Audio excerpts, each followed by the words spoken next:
memberdayakan jiwa. Teman jiwa, pada episode kali ini kita akan membahas tentang film Pangku yang sedang tayang di bioskop saat ini, yang disutradarai oleh Mas Reza Radian, aktor terbaik Piala Citra Indonesia seperti itu. Dan nggak aja Indonesia, bahkan Asia, dunia seperti itu Mas Reza. Jadi kita bisa bayangkan ya, dengan reputasi dan kredibilitas Mas Reza Radian seperti itu, pasti beliau menghasilkan karya yang tidak main-main seperti itu. Jadi pasti idealisme dan maksimal sekali totalitas dalam beliau memproduksi karya seperti itu. Dan memang seperti itu kenyataannya, film Pangku ini akan dibedah jiwa berdaya dari konsep atau dari tema amor fati atau mencintai takdir. Sebelum kita masuk ke pembahasan tentang amor fati atau mencintai takdir, kita perlu mereview dulu film Pangku. Film Pangku ini cakep sekali ya. Kita tuh kayak bener-bener merasakan panasnya Pantura tuh sampai tembus ke hati kita, ke jiwa kita, kayak dari layar, terus deburan ombak, pantai, itu kita bener-bener berasa live berada di pantai itu gitu, bener-bener sinematografinya luar biasa, awannya itu bener-bener kita seolah live berada di situ di pantai itu seperti itu. Jadi luar biasa sekali Mas Reza Radian. Juga scene potongan satu sama lainnya juga cakep sekali seperti itu. Cuma yang jadi catatan atau notice dari film Pangku ini adalah vibes-nya, vibrasinya adalah film festival. Karena kita tahu Mas Reza Radian adalah seniman yang papan atas, sehingga kurang bisa kita ekspektasikan untuk memberikan film yang ala-ala sinetron seperti itu. Jadi kita harus tahu bahwa menonton film seorang Mas Reza Radian pasti juga ala-ala makan main course, jadi menu utama seperti itu, bukan cemilan ala-ala sinetron seperti itu, karena memang kita perlu menghayati setiap scene-nya seperti itu. Yang menjadi catatan kedua adalah film Pangku ini saya harapkan, bahkan gak aja berharap ya, request ya, ini permintaan ya.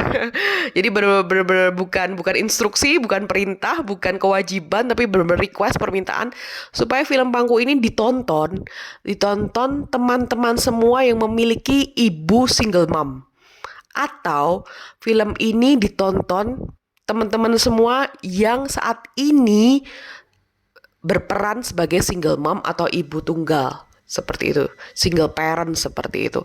Karena dari film inilah kita akan benar-benar memahami, menghayati pengorbanan seorang ibu itu seperti apa, kasih sayang seorang ibu itu apa. Dari film inilah kita akan benar-benar tahu bahwa cinta ibu tuh benar-benar tak terkira seperti itu. Kami aja yang nonton, saya dengan teman saya nonton, itu terenyuh dan benar-benar meneteskan air mata, menangis seperti itu. Padahal kami bukan berasal dari keluarga single parent, jadi kami memiliki orang tua lengkap, tapi kami bisa menghayati bahwa film ini benar-benar menunjukkan bahwa peran sebagai single mom itu luar biasa. Itulah teman-teman. Lalu kita masuk ke pembahasan tentang amor fati atau mencintai takdir. Teman-teman perlu diketahui, pencuri kebahagiaan utama adalah membanding-bandingkan. Pencuri kebahagiaan utama adalah membanding-bandingkan.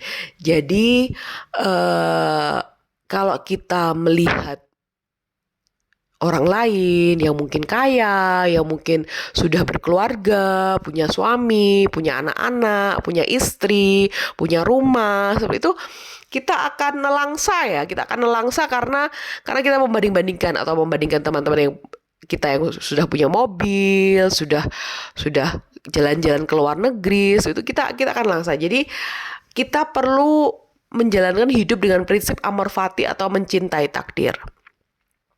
Mencintai takdir itu tidak mudah ya. Tidak mudah, apalagi melihat kenyataan sosial media mengekspos keluarga bahagia, rumah, mobil, jalan-jalan ke luar negeri, tas branded, perhiasan, seperti itu. Jadi anak-anak yang lucu-lucu, kucing-kucing mahal, itu membuat kita terpancing untuk membandingkan diri seperti itu. Tapi kunci utama untuk menjalankan amor fati atau mencintai takdir adalah menerima, teman-teman. Menerima bahwa Tuhan itu pasti punya maksud.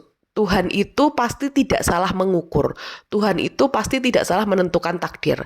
Jadi posisi kita yang mungkin belum menikah, atau belum memiliki pekerjaan, atau belum memiliki mobil, atau belum apapun lah, belum lulus kuliah, apapun itu memang sudah diukur sama Tuhan, kita mampu menjalaninya. Memang hanya kita yang kuat, gitu. Dan memang diukur Tuhan, kondisi, situasi, dan kondisi seperti itulah yang paling cocok untuk kita, seperti itu. Jadi kita harus, yang kedua, kita harus berprasangka baik pada Tuhan, gitu. Karena Tuhan itu pasti sudah mengukur. Tuhan tuh tahu kok kita kapabilitasnya seberapa, kita pantasnya seberapa, seperti itu. Balik lagi ke poin pertama, menerima itu tadi. Menerima itu tidak mudah. Teman-teman, saya suka jalan-jalan ya. Saya suka jalan-jalan, melihat alam, air terjun, pantai, gunung. Saya suka sekali melihat alam karena memang dalam Islam itu ada namanya ayat kauniyah atau ayat alam seperti itu. Jadi kita harus berintrospeksi, bermuhasabah seperti itu. Jadi berrefleksi tentang keindahan alam untuk menghayati kebesaran Tuhan seperti itu. Cuma kenyataannya dengan berbagai kondisi, keterbatasan waktu, harus bekerja full time, dana yang belum mencukupi untuk jalan-jalan ke sini ke situ, itu lalu juga keterbatasan kesempatan dan sebagainya, banyak faktor lah sehingga saya belum bisa jalan-jalan liburan seperti itu. Adik saya menyampaikan udah cukup lihat YouTube aja, lihat YouTube alam-alam, lihat YouTube orang liburan itu. Kalau saya membanding-bandingkan mungkin akan nelangsa ya. Karena apa? Karena saya merasa pantas jalan-jalan, merasa sudah berkontribusi banyak untuk Indonesia, untuk instansi saya, untuk agama saya. Itu saya sudah merasa cukup berkontribusi dengan maksimal semampu saya kayak gitu. Jadi saya merasa layak mendapatkan rewards atau hadiah dengan jalan-jalan. Tapi ya bagaimana lagi, saya terima takdir saya terima amor fati itu tadi, yaitu menerima. Ya sudahlah, berarti memang belum saatnya liburan. Memang Tuhan mau saya fokus berkontribusi dan berdedikasi untuk instansi saya, untuk membangun karakter mahasiswa saya, membangun pola pikir mahasiswa saya, sharing ilmu kepada audiens jiwa berdaya. Jadi Tuhan mau saya berfokus pada yang lain dulu sebelum Tuhan menghadiahi saya. Jadi saya menerima apakah cemburu lihat orang liburan? Mungkin beberapa kali ya, tapi tidak selalu. Cuma saya positive thinking bahwa ya sudahlah, Tuhan mau saya dalam hal yang lain, fokus pada hal yang lain seperti itu. Lalu cara amor fati yang ketiga adalah cari sisi baik takdir Tuhan. Cari sisi positif, sisi menyenangkan, sisi manis dari situasi dan kondisi kita. Oh, ternyata dulu rumahnya di daerah yang ramai, yang hektik, yang bising. Lalu sekarang memiliki rumah di perumahan yang tenang, yang aman, yang damai. Jadi perlu kita syukuri setiap apapun itu. Dan kita mencari-cari juga.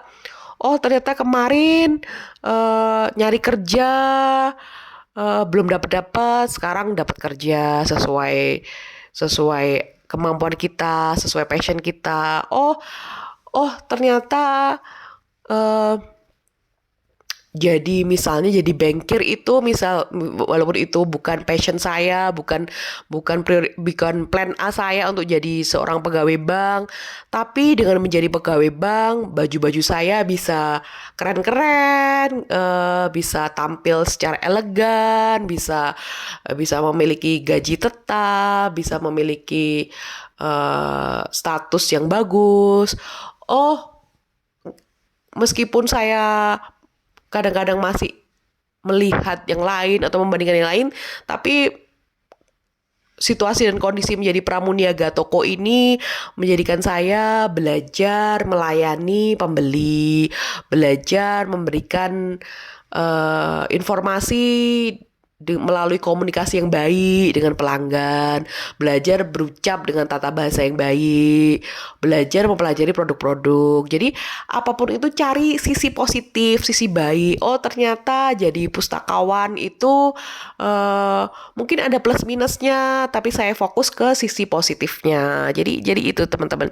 Jadi kita fokus ke cari terus karena itu kalau nggak kita cari ya nggak kita temukan seperti itu. Lalu yang terakhir adalah melogoterapi peran kita. Saya sudah menyampaikan di episode sebelumnya tentang logoterapi atau menciptakan makna. Jadi kita mencari sendiri makna dari pekerjaan kita. Untuk selengkapnya tentang logoterapi ini silahkan ditonton di episode sebelumnya. Terima kasih teman jiwa. Film Pangku mengajarkan kepada kita semua bahwa berterima kasihlah pada ibu, terutama ibu tunggal.